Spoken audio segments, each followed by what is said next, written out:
সকাল সকাল উঠে পড়লাম এই গ্রামের ঠান্ডা হাওয়ায়। সত্যি একটা আলাদাই ফিলিংস গাইস। দেখতে পাচ্ছ বাচ্চারা খেলা করছে। এই দেখো বন্ধুরা, সূর্যটা এখন উঠছে, চারিদিকে কত সুন্দর হাওয়া, কত সুন্দর মাঠ ঘাস। আজকে একটু ঘুরতে বেরোলাম গ্রামের রাস্তা দিয়ে। এই রাস্তা দিয়ে হাঁটলে মনটা ফ্রেশ হয়ে যায় গাইস। ছোটবেলায় আসতাম, এখানে ঘুরতাম, কাজ করতাম। ওই যে বন্ধুরা দেখতে পাচ্ছ, কৃষকরা মাঠে কাজ করছে, ছাগল নিয়ে এসছে। কত সুন্দর হাওয়া। সত্যি গ্রামের লাইফটাই বেস্ট লাইফ। তো আমি যাচ্ছিলাম আমাদের মাঠে, মানে মা আমাকে পাঠিয়ে দিল শাক নিতে।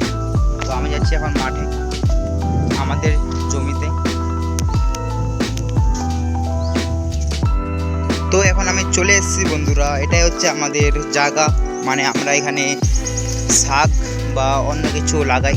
এই যে দেখতে পাচ্ছ, এটা হচ্ছে আমাদের ভাষায় ডাটিকুড়িয়া বলে, আর তোমাদের ভাষায় কি বলে এটাকে সেটা কমেন্টে জানাবেন বন্ধুরা।